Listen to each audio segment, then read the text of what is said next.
पिछले एपिसोड में देखा था कि एत्सुया एजेंट के फ्राइड चिकन के बिजनेस को बुरी तरीके से क्रश करने के बाद हम लोग टोत्सुकी में वापस आ जाते हैं और एत्सुया एजेंट यहाँ पर हमारा वेलकम करता है और कहता है कि फॉल सिलेक्शन में हमें सिलेक्ट किया गया है, जिसके बाद अगले दिन स्कूल के बोर्ड में सेलेक्ट किए गए बच्चों के नाम को दिखाया जाता है, जिस वजह से सब लोग बहुत ही एक्साइटेड होते हैं। तभी हम देखते हैं कि मेगुमी, रियोको, युकी, इबुसाकी इन सभी का सिलेक्शन हो चुका है और युकी जल्दी से इस न्यूज को फूमियो को भेजने लगती है और तभी यहाँ पर टाकुमी भी पहुँच जाता है और कहता है कि इस बार के सिलेक्शन में भी वो हमसे ज्यादा अच्छा परफॉर्म करने वाला है। दूसरी तरफ रियो को भी सिलेक्ट किया गया है और एलिस कहती है कि अगर तुम्हारा सिलेक्शन ना होता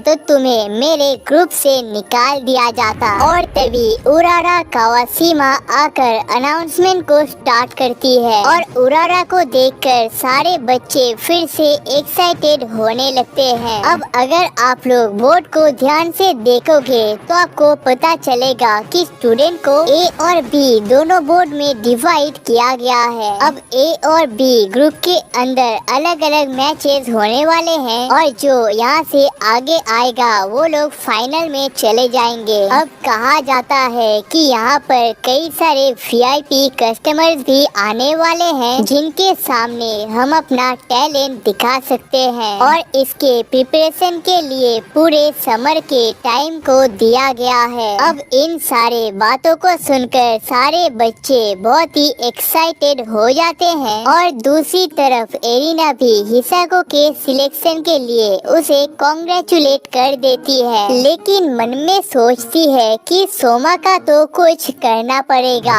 और हमें पता चलता है कि एरिना ने असल में सोमा के सिलेक्शन को भी रोकने का कोशिश किया था, लेकिन टेस्ट के दौरान इतने हाई स्कोर मिलने की वजह से वो यहाँ पर कुछ नहीं कर पाती है और ऊपर से इत्सुया एजान और सातोशी सोमा के ही सपोर्ट कर रहे थे। दूसरी तरफ सोमा सोचता है कि इस बोर्ड में एरिना का नाम क्यों नहीं है, जिस पर एलिस कहती है कि काउंसिल टॉप 10 का हिस्सा होने की वजह से उसे एडमिनिस्ट्रेटर का काम दिया गया है, जिस वजह से वो यहाँ पर ज्वाइन नहीं कर सकती है और ये भी कहती है कि अगर हमारा परफॉर्मेंस अच्छा रहता है तो हम में से किसी एक को काउंसिल टॉप 10 में ज्वाइन किया जाएगा। दूसरी तरफ मेगुमी सोचती है कि यहाँ पर तो सारे इलाइट स्टूडेंट आने वाले हैं तो उनका सामना वो कैसे कर पाएगा, लेकिन तभी यहाँ पर मियोको होजा पहुँच जाती है, जिसे देखने के साथ ही दो बच्चे यहाँ से भाग जाते हैं। जिसके बाद मियोको मेगुमी से कहती है कि मेरा तुम्हारे ऊपर बहुत इंटरेस्ट आ चुका है और मैंने सुना है कि तुमने ग्रेजुएट कोजिरो शिनोयामा के साथ बैटल करके उनके साथ ड्रॉ किया है, लेकिन मेगुमी कहती है कि ऐसा नहीं है। सोमायुकी हीरा नाम का एक फ्रेंड है जिसने यहाँ पर उसका मदद किया था, जिसे सुनकर मियोको निराश हो जाती है और कहती है कि जो लड़कियाँ मर्दों के हेल्प के बगैर कुछ नहीं कर पाती है उनके साथ मेरा कोई कनेक्शन नहीं है। दूसरी तरफ नाओ साबात्सुका नाम की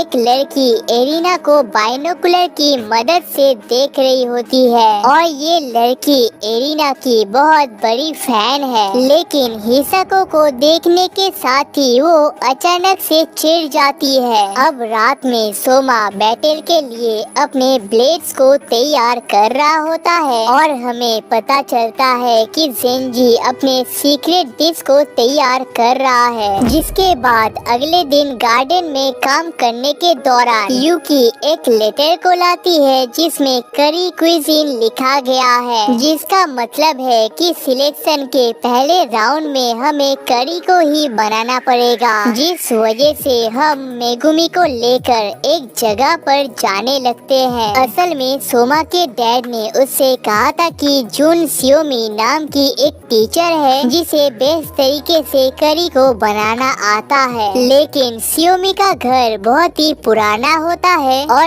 इस घर में आने के साथ ही हमारी मुलाकात शियोमी से हो जाती है, लेकिन वो बहुत ही छोटी और डरी हुई होती है। लेकिन जब उसे पता चलता है कि हम कोजीरो के बेटे हैं, वो अपने पूरे पावर के साथ हमारे मुंह पर पंच मार देती है, जिसके बाद हमें उस टाइम को दिखाया जाता है जब शियोमी पहली बार इस डॉम में आती है। और इस डॉम में जोइचिरो के साथ मुलाकात होने के साथ ही जोइचिरो ने शियोमी को अपना गिनी पिग बना लिया था और अपने सारे अजीबोगरीब खाने को इसे टेस्ट करवाती थी, जिस वजह से शियोमी जोइचिरो के ऊपर इतना गुस्सा होती है। जिस पर सोमा कहता है कि मेरे डैड ऐसे क्या करते थे, ये तो बिल्कुल भी अच्छी बात नहीं है। दूसरी तरफ मेगुमी सोचती है कि तुम भी अपने डैड से कम नहीं जाते। और इतने में यहाँ पर आकिरा हायामा नाम का एक लड़का पहुँच जाता है और ये भी फर्स्ट ईयर का ही स्टूडेंट है। और वो शियोमी से कहता है कि आज भी तुम पौधों को पानी देना भूल गए थे और अगर ऐसा ही चलता रहा तो हमारा बगीचा खराब हो जाएगा। जिसके बाद हम देखते हैं कि यहाँ पर कई सारे अलग अलग मसाले मौजूद होते हैं जो कि जापान में बहुत ही रेयर होते हैं। और मेगुमी कहती है कि वो पहली बार जिंदा मसालों के पेड़ों को देख रही है, क्योंकि सूखे मसाले ही यहाँ पर बहुत ही रेयर होते हैं और पेड़ तो यहाँ पर जिंदा नहीं रह पाते हैं। तभी शियोमी कहती है कि वो अपना बढ़ावा तो नहीं करना चाहती है, लेकिन यहाँ पर कुछ ऐसे भी मसाले मौजूद है जो कि पूरे दुनिया में भी नहीं पाए जाते हैं। जिसके बाद वो समझाने लगती है कि ये सारे मसाले किस तरीके से काम करते हैं, लेकिन ये सारी बातें उन सभी के सिर के ऊपर से जाते हैं। जिसके बाद अकीरा उन्हें एक रूम में ले जाकर इंडियन करी को ट्राई करने के लिए कहता है और ये खाना इतना पावरफुल होता है कि मानो मसालों का तूफान ही आने लगता है। और तभी अकीरा जल्दी से गॉन फिश के करी को भी तैयार कर देता है और उसने इस मसालों को डालने से पहले बस थोड़ा सा फ्राई कर लिया था, लेकिन इस करी का स्मेल पहले से भी इंटेंस होता है और मानो इसकी स्मेल की मदद से वो लोग एक अलग ही दुनिया में जाने लगते हैं। जिस पर अकीरा कहता है कि अगर वो ढेर सारे मसालों को मिक्स कर देता है तो उनका स्वाद हमें पता नहीं चलेगा, जिस वजह से उसने पानी का यूज किया है, जिस वजह से सारे फ्लेवर्स हमें अच्छे से पता चल रहे हैं। अब नॉर्मली पानी मिलाने से हमारा खाना फीका पड़ जाता है, लेकिन यहाँ पर पानी मिलाने से इसका टेस्ट और भी इंटेंस जा चुका है। और तभी हमें पता चलता है कि अकीरा के पास एक टैलेंट है, जिससे वो सिर्फ खाने की स्मेल की वजह से उसके टेस्ट को और बनने के टाइम को बता सकता है। और तभी अकीरा बताता है कि फॉल सिलेक्शन में वो भी आने वाला है। उसने हमारे सारे खाने को ऑलरेडी देख रखा है और उसे पता है कि हम एक अच्छा शेफ भी है, और कहता है कि नंबर 1 पे सिर्फ एक ही आदमी जा सकता है, जिस वजह से वो किसी भी कीमत पर हमें बीट करने वाला है। तभी सोमा कहता है कि इससे पहले उसने अपने खानों में ज्यादा मसालों का यूज नहीं किया है, लेकिन वो जल्दी ही मसालों के बारे में इंफॉर्मेशन को गैदर करके एक ऐसे डिश को बनाने वाला है जो कि अकीरा के डिश को भी टक्कर दे देगा। लेकिन अकीरा उसे आखिरी वार्निंग भी दे देता है और कहता है कि 100 से भी ज्यादा मसाले मौजूद है जिसे उसने मास्टर कर रखा है, तो सोमा सिर्फ कुछ दिनों के अंदर उसे बीट नहीं कर सकता। अब घर में जाने के बाद अकीरा के खाना बनाने के टेक्निक्स को याद करके मेगुमी बहुत ही परेशान होती है और सोचते हैं कि वो लोग अकीरा को बीट नहीं कर सकते। लेकिन सोमा कहता है कि जब वो छोटा था उसे पता था कि इस दुनिया में कई सारी ऐसी चीजें हैं जो उसे बाद में पता चलेगा, लेकिन अगर हम नई चीजों को देख डर जाते हैं तो ये हमारे लिए खतरा बन सकता है। अब फॉल सिलेक्शन में सिर्फ 6 हफ्ते का टाइम बचा हुआ है और सारे स्टूडेंट अपनी तैयारी स्टार्ट कर देते हैं और रिसर्च करके पता चलता है कि करी में 40 टाइप के मसालों को यूज किया जाता है, लेकिन एक करी में वो लोग सिर्फ कुछ ही मसालों का यूज कर सकते हैं, जिसे सोचकर वो लोग परेशान हो जाते हैं। दूसरी तरफ इकोमी के सिलेक्शन की वजह से केनिची बहुत ही खुश होता है और सोचता है कि अगर इकोमी इस मैच को जीत जाएगा तो उनका बॉल क्लब बहुत ही फेमस हो जाएगा। दूसरी तरफ देखते हैं कि टाकुमी कुछ नए टेक्निक को सीखने के लिए घर में जा रहा है, लेकिन ईसामी यहीं पर रहने वाला है और जाने से पहले एल्डेनी से कहता है कि बचपन में कार्ड गेम को खेलते वक्त तुम बहुत ही रोने लगते थे, तो अगर इस मैच को अगर हार जाते हो तो मुझसे रोना मत। दूसरी तरफ हमें मियोको के पास्ट को दिखाया जाता है, जहाँ पर सेफ डिसाइड करते हैं कि होजो को जाने की वजह से वो लोग इस होटल में कब्जा कर लेंगे, जिसे जानने के बाद मियोको अपने आप को ट्रेन करके एक ऐसे खाने को बनाती है जो कि उन सारे शेफ्स के खाने से भी बेटर होता है। दूसरी तरफ मेगुमी कहती है कि वो कुछ यूनिक मसालों को ट्राई करने के लिए अपने घर वापस जा रही है और 3 हफ्ते की छुट्टी होने की वजह से सारे दोस्त एक एक कर अपने घर जाने लगते हैं। अब मेगुमी के घर पहुंचने के साथ ही मॉम के साथ साथ पुराने दोस्तों के साथ भी मुलाकात हो जाती है और फूड किचन में पहुंचने के बाद मेगुमी को मियोको की बात याद आती है और सोचती है कि सोमा हमेशा उसकी मदद करने के लिए आता है, लेकिन ऐसा हमेशा नहीं चल सकता, जिस वजह से वो अपने यूनिक डिश को बनाना स्टार्ट करती है। और दूसरी तरफ एरिना के पास ढेर सारा फ्री टाइम होने की वजह से हिसाको को यहाँ पर परेशान करने लगती है। अब हमारे सारे दोस्त भी डीप रिसर्च को स्टार्ट तो कर देते हैं, लेकिन सोमा अपना पूरा टाइम ही मसालों के बारे में सोचने में लगा देता है, जिसके बाद इचकी देखता है कि इतने ज्यादा मेहनत करने की वजह से सोमा के आंखों के नीचे डार्क सर्कल पड़ चुके हैं और हमारा ओपोनेंट अकीरा भी अपने मसालों को तैयार करने में जी जान लगा देता है, जिसके बाद फाइनली टाइम आता है हमारे फॉल सिलेक्शन को स्टार्ट करने का। अब ये जगह बहुत ही ह्यूज होता है और हमारी मुलाकात हमारे दोस्तों से हो जाती है। तभी अकीरा कहता है कि हमारे शरीर से अभी भी मसालों का स्मेल आ रहा है, जिसका मतलब है कि हमने जरूर बहुत ही मेहनत किया होगा। तभी हम देखते हैं कि यहाँ पर एक नया स्टूडेंट भी आ चुका है, लेकिन हमें पता चलता है कि ये असल में ईसामी है जो गर्मियों की वजह से इतना छोटा हो गया है। लेकिन अब टाइम आता है अनाउंसमेंट को स्टार्ट करने का। शिनजेमोन नाकरी कहते हैं कि हम जिस रूम में हैं इसे सेलेस्टियल रूम कहा जाता है और इसे हाई लेवल के कंपटीशन के लिए यूज किया जाता है और जो यहाँ पर टॉप करता है उसके पिक्चर को यहाँ की दीवारों पे लगाया जाता है और वो देखना चाहते हैं कि इस बार किसका पिक्चर इस दीवार पे आ पाता है। अब हमें पता चलता है कि दोनों टीम्स में बैटल होने के बाद 4 लोगों को आगे जाने का मौका मिलेगा और बाकी सारे स्टूडेंट्स को डिस्क्वालीफाई कर दिया जाएगा और हमारे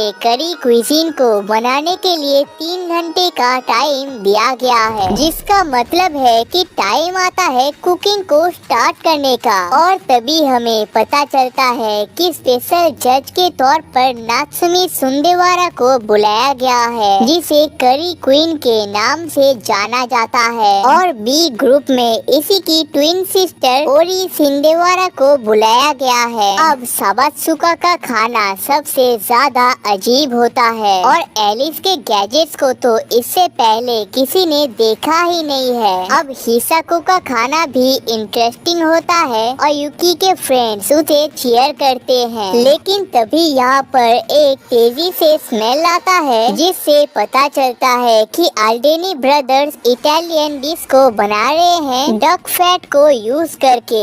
अब मियोको को सारे जजेस पहले से जानते हैं और उसे देख सारे स्टूडेंट स्टूडेंट फिर से एक्साइटेड हो जाते हैं। तभी इकोमी हुआ जियाओ टेक्निक का यूज करके खाने को बनाने लगती है और मेगुमी को देख सारे जजेस का मूड खराब हो जाता है। लेकिन रियो के खाने के स्टाइल को देख सब लोग एकदम हैरान हो जाते हैं। लेकिन तभी अकीरा के खाने के स्मेल की फैल जाने की वजह से पता चलता है कि वो फिश हेड कालिया को बना रहा है। लेकिन हम देखते हैं कि इतने स्पेशल मोमेंट पर सोमा यहाँ पर सो रहा होता है। लेकिन तभी यहाँ पर एक स्पेशल अरोमा आने लगता है और अकीरा इसे देख समझ जाता है कि इसमें कई सारे मसालों का यूज किया गया है। दूसरी तरफ मेगुमी खाना बनाने के दौरान मियोको से टकरा जाती है। लेकिन मियोको फुल कंसंट्रेशन के साथ खाना बना रही होती है और कहती है कि खाना बनाने के दौरान तुम्हारा पूरा फोकस खाने पर ही होना चाहिए। और तभी अल्डेनी के मेज़ालुना के टेक्निक को देखकर सारे ऑडियंस उसके फैन बन जाते हैं। और तभी हमें पता चलता है कि मेगुमी यहाँ पर मंक फिश को बनाने वाली है और इस फिश को काटने के लिए सालों का मेहनत लगता है, जिस वजह से सारे ऑडियंस थोड़े से परेशान होते हैं। और तभी मेगुमी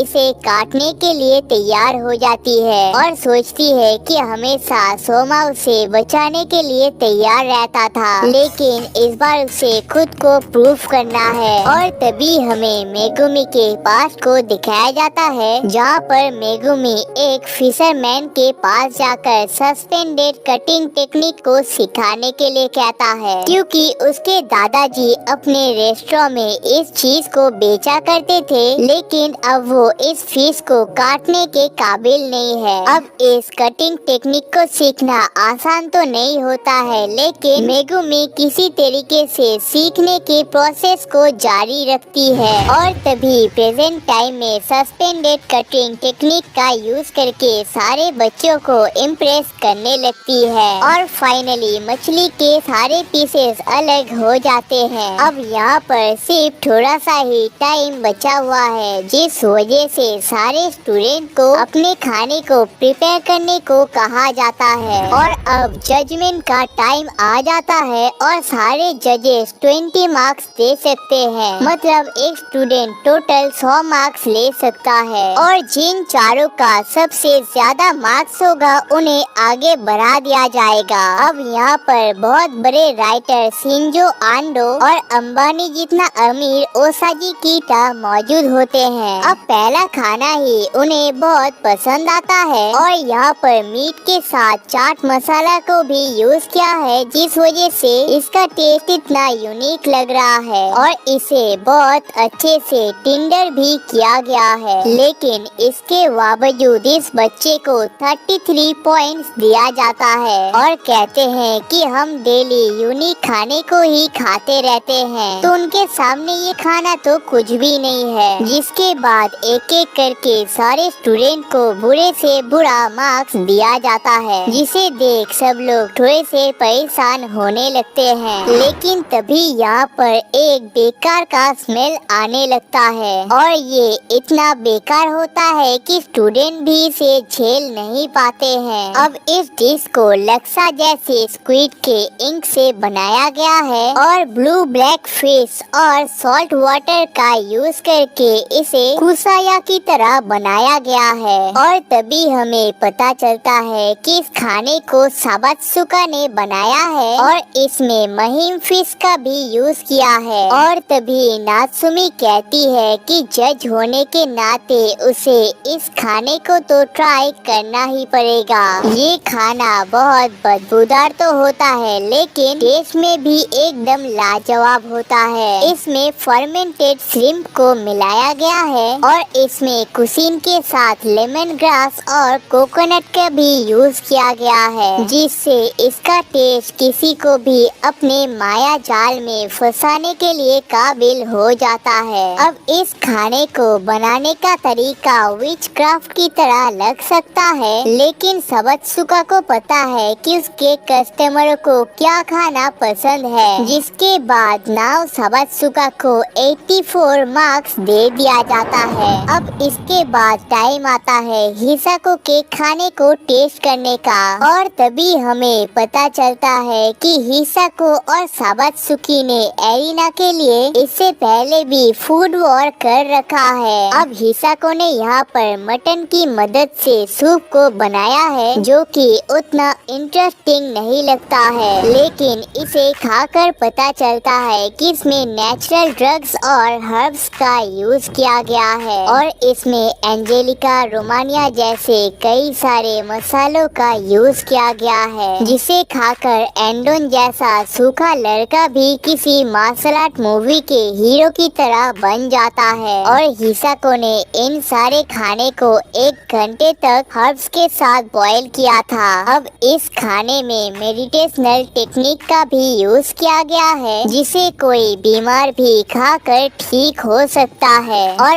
अगर कोई थोड़ा सा ज्यादा खा लेता है तो वो सुपर हीरो भी बन सकता है। और तभी जजेस को यकीन नहीं होता कि इतने पावरफुल डिश को किसी स्टूडेंट ने बनाया है और तभी हिसाको साबात्सुका को भी थोड़ा सा ट्राई करने को देता है और इस खाने को ट्राई करने के बाद जैसे मानो साबात्सुका से उसकी अंधेरी दुनिया छिन जाती है। तभी हिसाको कहती है कि खाने को सिर्फ टेस्टी बनाना नहीं होता, उससे सामने वाले का दिल भी जीतना पड़ता है। इसी वजह से एरिना के साथ रहने का वो ज्यादा काबिल है। और तभी हिसाको को यहाँ पर 92 मार्क्स मिल जाते हैं, जिसके बाद मियोको होजो के राइस करी का टाइम आ जाता है और मियोको ने पहले पाइनएप्पल को बेक करके राइस को उसके अंदर डाला था, जिस वजह से इसका एक अलग ही स्वीटनेस मिल रहा है और ये खाना इतना पावरफुल होता है कि हमें पता चल जाता है कि मियोको को आयरन ड्रैगन क्यों कहा जाता है और मियोको को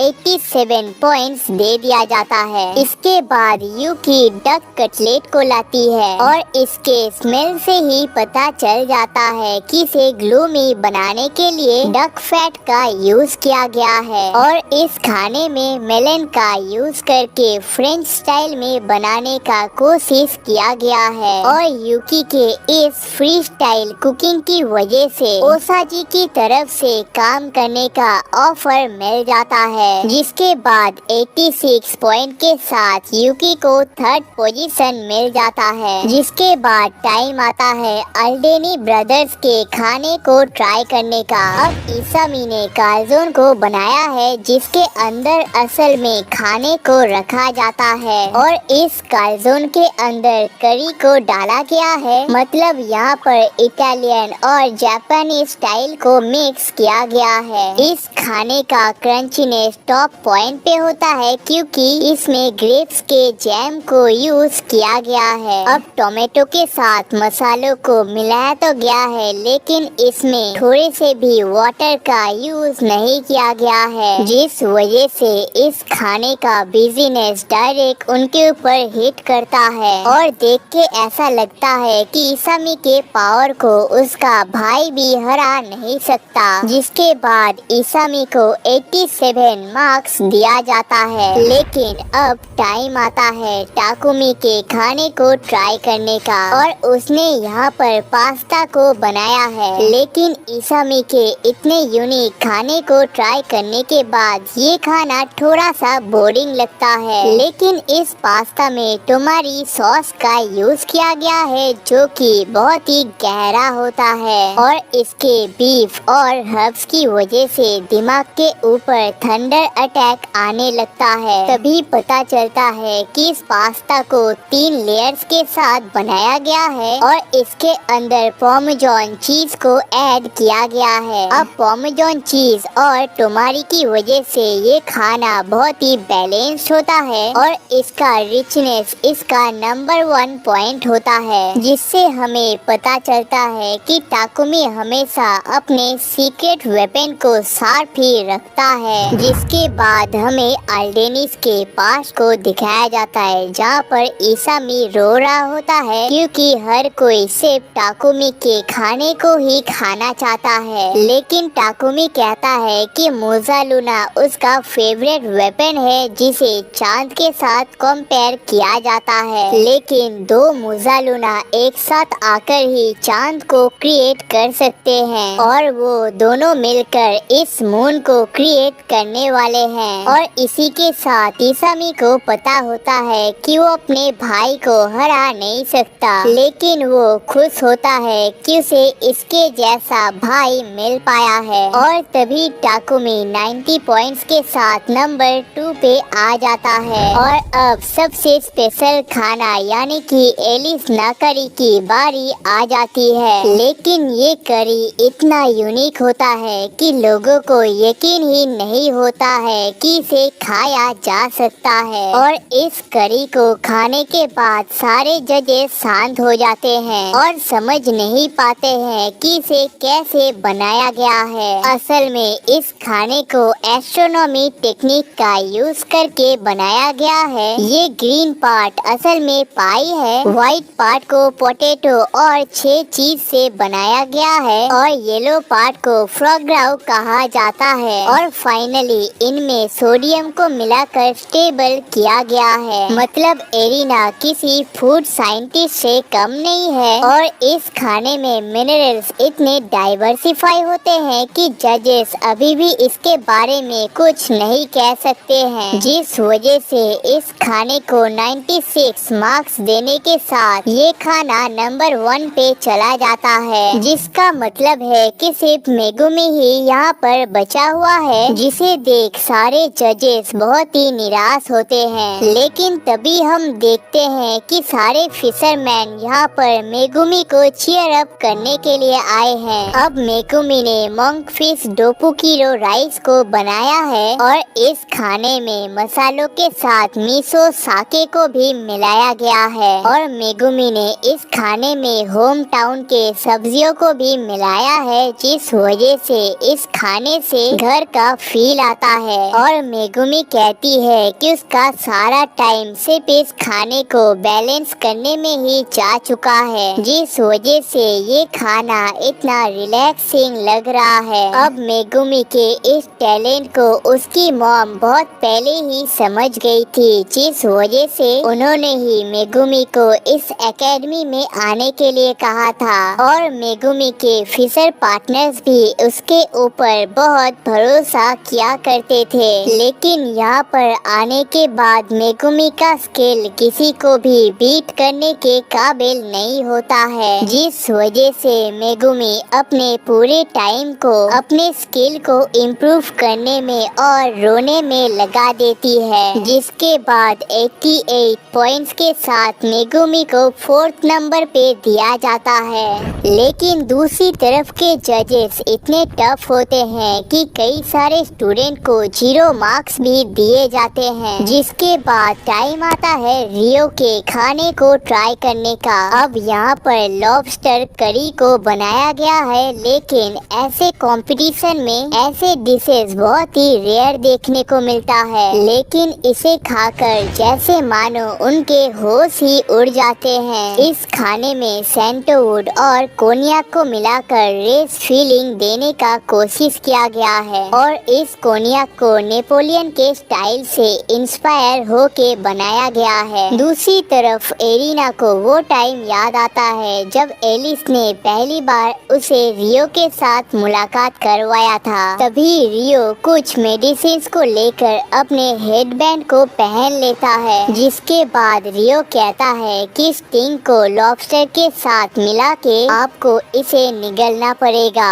और जब वो लोग लॉबस्टर को इस तरीके से खाने लगते हैं तो उन्हें पता चलता है कि इस लॉबस्टर के अंदर किस लेवल के पोटेंशियल को डाला गया है, जिसके बाद इस डिश को 93 पॉइंट्स दे दिया जाता है। जिसके बाद हमें पता चलता है कि रियो असल में इस डिश को कई सालों से सर्व कर रहा है, जिस वजह से ये खाना इतना टॉप लेवल का बन पाया है। अब सारे जजेस इस खाने से इम्प्रेस तो होते हैं, लेकिन टाइम आता है इकोमी के खाने को ट्राई करने का। यहाँ पर पोर्क बेली को काट के डोंको पोर्क करी बोल को बनाया गया है, लेकिन यहाँ के जजेस के साथ साथ सारे स्टूडेंट को भी इसे खाने का मन करता है। और इकोमी ने इस डिश में गार्नियर, जिंजर, सोया सॉस जैसे कई सारे चीजों को मिलाया है और इसके स्पाइस, स्वीटनेस और फैट को टॉप प्रायोरिटी दिया गया है, जिसकी मदद से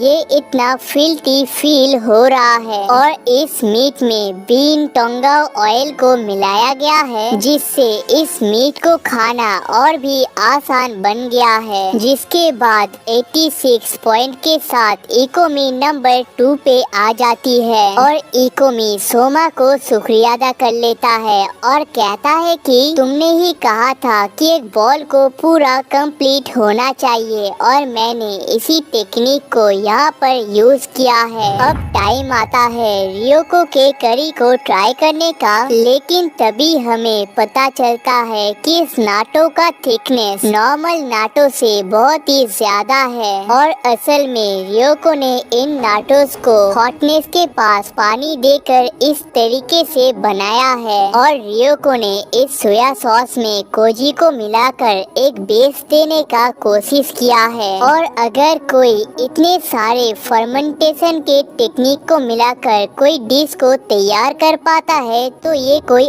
आम बात नहीं है। और तभी 86 पॉइंट के साथ रियोको नंबर 3 पे आ जाती है। अब यहाँ पर जितने भी स्टूडेंट होते हैं उन्हें सेंजी के ऊपर कोई भी एक्सपेक्टेशन नहीं होता है और यहाँ पर उडान नूडल्स को बनाया गया है, जो कि रियो के खाने के एकदम ऑपोजिट है। और ये खाना इतना सुपरी होता है जैसे मानो वो लोग एक ही बारी में इसे खत्म करने वाले हैं। और इसे 1917 के लुआ डिया फिसाजुआ खाने से इंस्पायर होके बनाया गया है और इस खाने के लाइटनेस और स्मूथनेस की वजह से इसे निगलना और भी आसान होता है। और असल में कई सारे लिटरेचर्स को पढ़ के इन टेक्निक्स को डिस्कवर करके न्यू स्पाइसेस को इसमें ऐड किया गया है। और 88 पॉइंट्स के साथ जेंजी अपने प्रोफेसर पावर को प्रूव करता है, लेकिन तभी यहाँ पर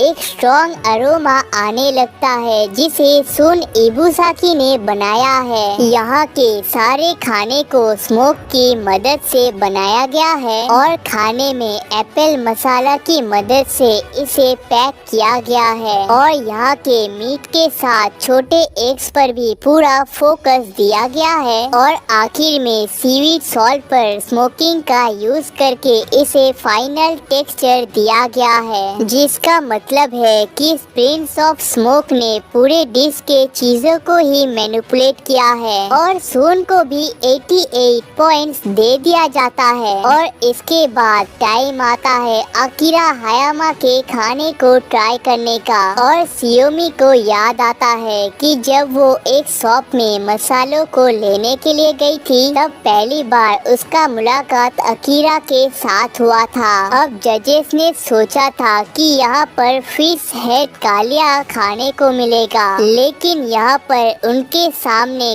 कपकेक को रखा जाता है और उनमें से एक अकीरा सोमा को भी खाने को देता है। तभी सोमा को याद आता है जब उसने पहली बार अपने डैड को बैटल के लिए चैलेंज किया था और तभी यहाँ पर एक करी एक्सप्लोजन अरोमा निकलने लगता है और इसका स्मेल ऐसा होता है कि किसी को भी अपने नशे में धुत कर सकता है। और इसके पाई को क्रस्टी और सूप को फ्रेंच स्टाइल से इंस्पायर होके बनाया गया है। और तभी पता चलता है कि होली बेसल को लेमन के साथ मिलाकर सेंसेशन को क्रिएट किया गया है और जून सियोमी ने यहाँ पर खास ध्यान रख के इन्हें अपने बगीचे में उगाया है, क्योंकि इसे इंडियन आयुर्वेदा में यूज किया जाता है। तभी सोमा को कैच हो जाता है कि बेसल के स्पाइसीनेस को कम करने के लिए इसमें योगर्ट का यूज किया गया है। और तभी नात्सुमी कहती है कि वो अकीरा को 200 मिलियन में खरीदना चाहती है, लेकिन अकीरा कहता है कि वो सिर्फ जून सियोमी के लिए ही काम कर सकता है। और तभी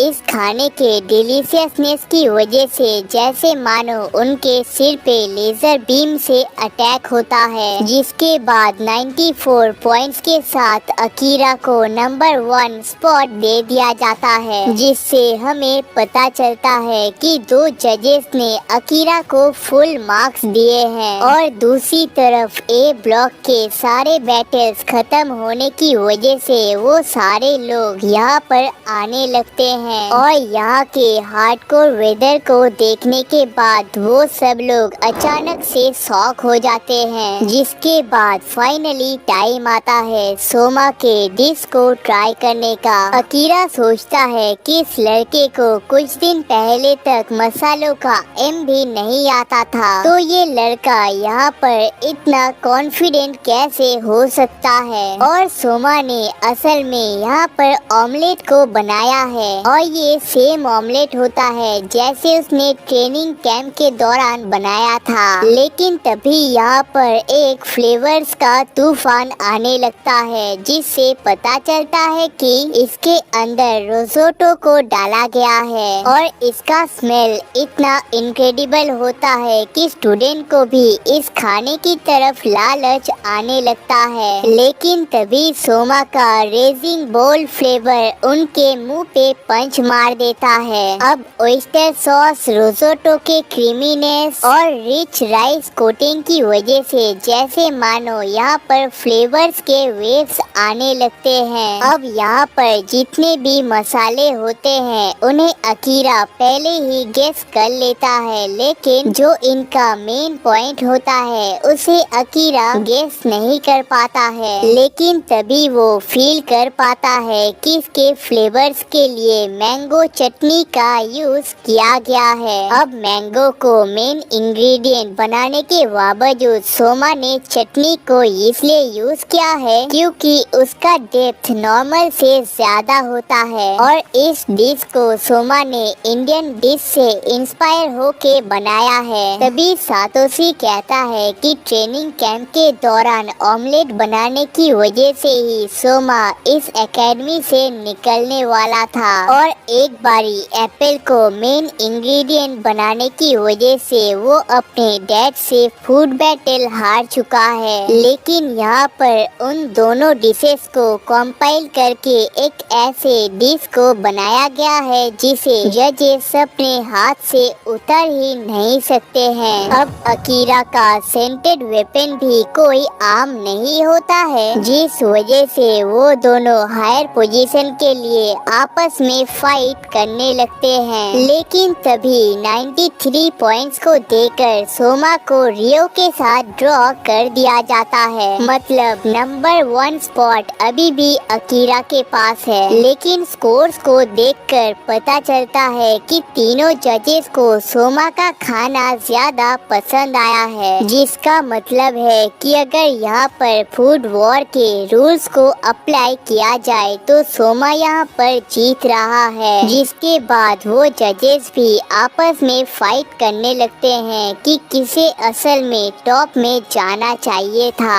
और इसी के साथ 19 सेकंड का एरा यहीं पर खत्म हो जाता है। जिसके बाद वो सब लोग रात में अपने सिलेक्शन की खुशी मनाने लगते हैं और तभी मेगुमी अपने बैटल के बारे में याद करने लगती है जब यूकी उसे कॉन्ग्रेचुलेट करने के लिए आती है और मियो को भी कहती है कि अगर तुम्हें किसी मदद की जरूरत है तो मुझे एक बारी बता देना। और सारे फिशरमैन भी मेगुमी के ऊपर बहुत ही प्राउड फील करते हैं। अब फाइनल टूर्नामेंट में सिर्फ 2 हफ्ते का टाइम बचा हुआ है, जिस वजह से सारे स्टूडेंट उससे पहले अपनी जीत की खुशी मनाने लगते हैं। लेकिन दूसरी तरफ अकीरा का लाइफ एकदम सेम ही रहता है, लेकिन वो खुश होता है कि वो अपने आप को प्रूफ कर पाया है। और दूसरी तरफ एलिस बहुत ही गुस्सा होती है क्योंकि वो यहाँ पर एक पार्टी को ऑर्गेनाइज कर रही है, लेकिन एरिना अपने काम की वजह से वहाँ पर नहीं आने वाली है। लेकिन उनके जाने के बाद हिसाको के उतने टैलेंटेड खाने की वजह से एरिना उसकी तारीफ कर देती है। लेकिन तभी एरिना को सोमा के उस डिलीशियस खाने के बारे में याद आता है और उसके स्मेल की वजह से असल में एरिना भी उसे ट्राई करना चाहती थी। दूसरी तरफ हम देखते हैं हैं कि सोमा और मेगुमी बालकनी में अपने टाइम को स्पेंड कर रहे होते हैं और इकोमी पास से उन्हें देख रही होती है। तभी सोमा कहता है कि इस वर्ल्ड में कई सारे ऐसे टेक्निक्स है जिन्हें सीखना अभी भी बाकी है और उन सारे टेक्निक को सीखने के बाद सोमा उन्हें अपने डिश में इम्प्लीमेंट करना चाहता है। और तभी हमारे सारे फ्रेंड्स यहाँ पर आके पार्टी के राउंड 2 को स्टार्ट करते हैं और इतने बढ़िया मूड की वजह से सोमा एक और टेस्टिंग के डिश को मेगुमी को खिला देता है। अब अगले दिन सोमा देखता है कि मेगुमी अपने कंपटीशन के लिए बहुत ही परेशान होती है क्योंकि ये कंपटीशन बहुत ही टफ होते हैं। जिसके बाद सारे स्टूडेंट अपने कार से कंपटीशन के लिए जाने लगते हैं और आने के बाद सातोशी हमें बताता है कि हमें यहाँ पर बेंटो बॉक्स को बनाना है। तभी एरिना कहती है कि शायद तुम्हें बेंटो बॉक्स का मतलब ही पता नहीं होगा। ये एक ऐसा बॉक्स है जिसे जापान में सबसे पहले इन्वेंट किया गया था। उसके बाद एलिस असल में एक जीनियस है जिसने बचपन से ही कई सारे चीजों को अचीव कर रखा है और पिछले राउंड्स में एलिस ने ही सबसे ज्यादा स्कोर किया था। तो क्या सोमा एलिस को यहाँ पर बीट कर पाएगा? तभी एलिस कहती है कि तुम्हारा स्किल मेरे सामने टिक नहीं पाएगा और तुम्हें यहाँ पर क्विट कर देना चाहिए। तभी सोमा कहता है कि सब्जियाँ, वेपन्स और गैजेट्स तो सेम ही रहने वाले हैं, तो इन सब के साथ तुम्हें हराना बहुत ही इजी होगा। अब दोनों कंटेस्टेंट ही तेजी के साथ अपने खाने को बना रहे हो। लिक्विड नाइट्रोजन का यूज किया गया है। अब सबसे पहले बाउंटी ऑफ द सी होता है जिसे सी रैप से बनाया गया है और अगले डिश के लिए टूना रैप को मिलाकर स्किप जैप टूना को बनाया गया है जो कि नॉर्मल होता है। तभी एरिना कहती है कि एलिस ने जानबूझकर नॉर्मल डिशेस को बनाया है जिसका फायदा उसे आगे मिलेगा। अब यहाँ पर दूसरा रो भी आ जाता है जहाँ पर सीवीड के बदले में पतले पतले सब्जियों का यूज किया गया है। अब फाइनल रो के लिए बीफ सुशी को बनाया गया है और इनोसेनिक एसिड को मिलाने की वजह से यहाँ से उमामी फील आने लगता है। तभी हमें पता चलता है कि टोमेटो को यहाँ पर सुशी को खाने के बाद उन्हें पता चलता है कि एरिना ने इस खाने में कितने डीप कॉन्सेप्ट्स को यूज किया है और इतने एक्सीलेंट जॉब की वजह से शिनजेमon नाकारी भी अपने फॉर्म में आ जाते हैं। अब साथ से ये फ्लेंडरस फ्लेवर जजेस को बहुत ही अच्छे लगते हैं और दूसरे प्लेट के लिए फिश को ऐसे फ्राई किया गया है कि वो बहुत ही आसानी से ब्रेक हो जाता है। साथ ही में बेडरॉक रूट्स को बनाया गया है जिसे मेयोनीज के साथ मिलाना बहुत ही अच्छा ऑप्शन होगा और इसके मेलो फीलिंग की वजह से जैसे मानो वो पर टूना फिश का भी यूज किया गया है जिसे नॉर्मली बिनीटो बनाने के लिए यूज किया जाता है और अब इस मैच को हारने की वजह से कॉन्फिडेंट होती है। और तभी हमें वो टाइम दिखाया जाता है जब सातोशी ने उन्हें नूडल्स को चुनने के लिए कहा था और रियो बिना कुछ कहे ही 2.5 mm के रामन को चूज कर लेता है और रियो ने जिस नूडल को चूज किया है उससे सिर्फ रोबस्ट लेवल के ही रामेन को बनाया जा सकता है। अब मेगुमी यहाँ पर सिर्फ मसालों और सॉस को मैनिपुलेट करने का सोच रही होती है क्योंकि बाकी चीजों को वो कंट्रोल नहीं कर सकती है। लेकिन कई सारे फ्लेवर्स को ट्राई करने के बावजूद ये सब लोग आपस में ही फाइट करने लगते हैं और तभी मेगुमी को एक लेटर मिल जाता है जिससे उसे पता चलता है कि उसके मॉम ने कुछ सामानों को भेजा है और यहाँ पर उसे ऐसे सामान मिल जाते हैं जो खत्म भी हो जाता है। अब जजेस के सामने सुबटे पसान रामन को रखा जाता है जो कि फ्लेवर से भरा हुआ और हाई रिच होता है। अब सबसे पहले बालबाटोस को खा के वो लोग अपना कंट्रोल खोने लगते हैं और नूडल्स को खाकर उन्हें इसके स्मोक और क्रिस्पीनेस का पता चलता है। और यहाँ पर क्रैब को अच्छे तरीके से मिलाया गया है ताकि उनके दिमाग में थंडर अटैक हो सके। अब सारे जजेस इस डिश को खाने ही लगते हैं और उन्हें पता चलता है कि इस डिश में क्रैब है ताकि इससे ये स्मेल आ सके। अब ये रामेन उन्हें इतना पसंद आता है कि उन्हें एक और बॉल खाने का मन करता है। अब यहाँ पर रेड नोबल को भी रखा गया है जिसे मेगुमी मिक्स करने के लिए कहती है और मेगुमी ये भी बता देती है कि उसने चिकन और सीसो लीव्स को मिलाकर इसे बनाया है और इसे खाकर ही उन्हें असली डिलीशियसनेस का पता चलता है और वो लोग इसे खाने से अपने आप को रोक नहीं पाते हैं। मेगुमी कहती है कि उसे पहले से ही पता था कि वो रिचनेस के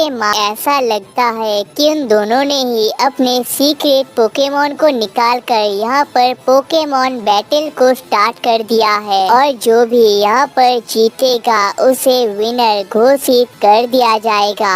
अब इन सारी चीजों के बाद रियो कुरोकीबा को विनर घोषित किया जाता है, जिस वजह से युकी मेगुमी को दिलासा देने के लिए पहुंच जाती है। लेकिन मेगुमी के इतने बेहतरीन परफॉर्मेंस को देखने की वजह से सारे लोग यहाँ पर मेगुमी को चीयर अप करने लगते हैं। अब रात में हिसा को एरिना से कहती है कि वो अगले मैच को जीतने ही वाली है। दूसरी तरफ अल्डेनी का भाई उसके बैटल के लिए बहुत ही परेशान लग रहा होता है और तभी हम देखते हैं कि अकीरा खुले मैदान में अपने खाने के बारे में सोच रहा होता है और तभी उसके पास जून आकर कहती है कि तुम बहुत ही अच्छे शेफ हो तो तुम्हें जीतने के बारे में इतना सोचना नहीं चाहिए। लेकिन अकीरा सोचता है कि वो जीतने के बारे में ना सोचा तो वो आराम से ही हार जाएगा। अब अगले दिन सोमा के फ्रेंड्स देखते हैं कि यहाँ पर बैटल स्टार्ट होने वाला है लेकिन सोमा अभी भी यहाँ पर नहीं पहुँचा है। दूसरी तरफ हम देखते हैं कि सोमा की मुलाकात एक ट्रांसफर स्टूडेंट से हो जाती है जो पिछले राउंड पे 4th प्लेस पे आया था और कहता है कि वो सोमा के साथ जाना चाहता है, जिसके बाद वो अच्छे तरीके से अपने बाइक को पैक करने लगता है और कहता है कि उसका नाम सुबारू मिमासाका है और कहता है कि उसके बाइक पे GPS लगा हुआ है जिस वजह से वो इस कार को किसी भी लोकेशन पर देख सकता है, तो कोई भी चोर इसे चुराने से पहले 10 बार ही सोचेगा। अब मैच यहाँ पर स्टार्ट होने ही वाला है लेकिन सोमा के ना होने की वजह से मेगुमी उसे लेने के लिए पहुँच जाती है। दूसरी तरफ हम देखते हैं कि मिमासाका अल्डेनी को देख रहा होता है और अल्डेनी के बारे में सारे डिटेल्स मिमासाका को पता होता है और ये भी पता चलता है कि वो कई टाइम से सोमा को भी फॉलो कर रहा है और उसे सोमा के बारे में ऐसी चीजें भी पता है जो हमें भी पता नहीं होता है। और तभी सुबारू का मुलाकात सोमा के साथ हो जाता है और उसे पता चलता है कि हम लोग यहाँ पर रास्ता भटक चुके हैं और यहाँ पर अल्डेनी भी मौजूद होता है, जिस वजह से हम सब लोग मिलकर बैटल को टीवी पे देखने लगते हैं। अब दूसरी तरफ अकीरा हिसाको से कहता है कि मैं जल्दी ही काउंसिल के टॉप 10 के पोजीशन को ले लूंगा, तो एरिना को जल्दी से उस पोजीशन को छोड़ने के लिए कह देना। अब यहाँ पर बैटल स्टार्ट होने ही वाला है और खाने के थीम को हैमबर्गर रखा गया है। अब इस बैटल के स्टार्ट होने के साथ ही वो लोग देखते हैं कि यहाँ पर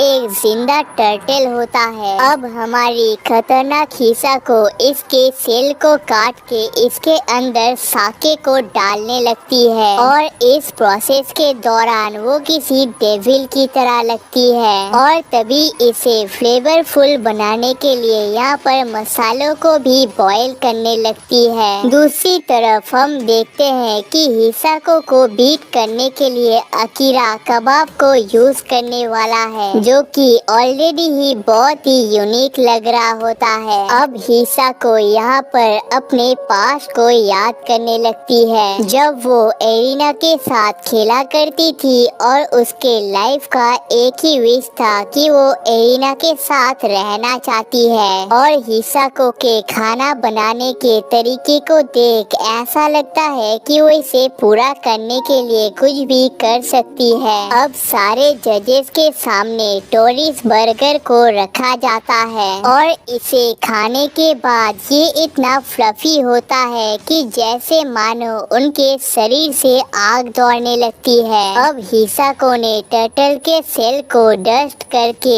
इसमें मिलाने की वजह से पैटी और क्रीम का उमामी इतने अच्छे से मिक्स हो पाया है। तभी हिसाको कहती है कि ह्यूमन बॉडी को स्टिमुलेट करने के हर एक तरीके को उसने सीख रखा है और उन्हीं का यूज करके उसने इस सुपर हेल्दी बर्गर को बनाया है, जिससे ऐसा लगता है कि हिसाको एक जायंट टर्टल बन चुकी है जिसे रोका नहीं जा सकता। अब इसे देख सोमा और मेगुमी कंफ्यूज होते हैं कि इनमें से कौन जीत पाएगा। तभी मीमासाका कहता है कि इस मैच को तो अकीरा ही जीतेगा और तभी अकीरा के खाने की स्मेल की वजह से सब लोग शांत होने लगते हैं। और तभी अकीरा कहता है कि खाने में टेस्ट के साथ साथ स्मेल का भी इनक्रेडिबल होना जरूरी लगता है और इस खाने की वजह से सारे जजेस डॉग की तरह बिहेव करने लगते हैं। अब इसमें कैफ्टा पैटी को यूज किया गया है जिसमें बीफ और लैम्ब को मिलाया जाता है और स्पाइसेस और योगर्ट को मिलाकर इनके टेस्ट को इनहेंस किया गया है। और यहाँ पर पीगा ब्रेड का भी यूज किया गया है जिसके अंदर कई सारी चीजों को डाला जा सकता है और इसकी वजह से ही ये इतना फ्लेवरफुल बन पाया है। तभी अकीरा कहता है कि बर्गर को बनाने के लिए 4 सामान लगते हैं, बन, पैटी, सॉस और पिकल। अब हिसाको ने श्रेडेड जिंजर को